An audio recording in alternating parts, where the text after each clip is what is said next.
16 अक्टूबर को मालगुंडा पाटिल ने किया गोवा में ब्लास्ट और 11 अक्टूबर को ब्लास्ट से पहले सीआईडी इंस्पेक्टर मालगुंडा पाटिल के बारे में कर रहा था पूछताछ। यानी बीच के 5 दिन में हो गया खेल। सवाल यह है कि 11 अक्टूबर से लेकर 16 अक्टूबर के बीच आरोपी मालगुंडा पाटिल 5 दिनों तक कहां था? क्या मालगुंडा पाटिल बम धमाके की साजिश रच रहा था? क्या वो अपने घर सांगली गया था? क्या मालगुंडा पाटिल गोवा में ही टिका हुआ था या फिर वो नागपुर गया था?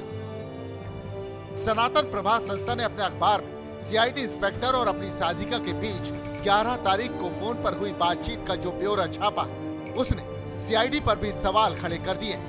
आइए पहले सुनते हैं उन दोनों के बीच क्या हुई थी बातचीत। मालगुंडा पाटिल हैं क्या? मुझे उनसे बात करनी है। नहीं। कहाँ हैं? घर गए हैं। दूसरा कोई है? आप कौन बोल रहे हैं? मैं गिरी बोल रहा हूँ। कौन गिरी? मैंने आपको नहीं पहचाना। आप मुझे नहीं जानती, मालगुंडा पाटिल अच्छी तरह से जानते हैं।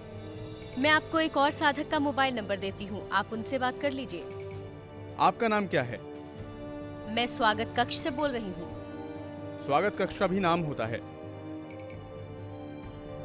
नाम से आप हिंदी भाषी लगती हैं। इतनी अच्छी मराठी कैसे बोल लेती हैं? मैं दोनों भाषाएं बोल लेती हूँ। मैं गिरी बोल रहा हूँ। आपने मुझे पहचाना? नहीं। मैं श्री गिरी, मैं सीआईडी से बोल रहा हूँ। मुझे सनातन के बारे में जानकारी चाहिए। आप लोगों का एफआरसीए रजिस्ट्रेशन है क्या? मुझे पता नहीं, मैं बाहर हूँ, अभी आपको जानकारी नहीं दे सकता। मैं आपको बाद में संपर्क करता हूँ।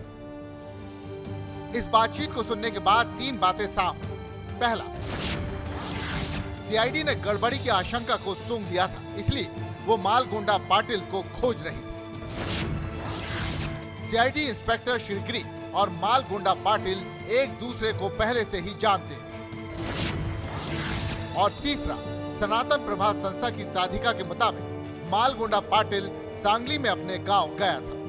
लेकिन इस बातचीत पर सीआईडी का कहना है कि उसने सनातन प्रभात संस्था के रजिस्ट्रेशन और उसके FCRA नंबर की पड़ताल के लिए फोन किया था, जबकि सनातन प्रभात संस्था की सफाई है कि जब कोई नया अफसर आता है तो संस्था में जान पहचान के लिए बातचीत करता ही है।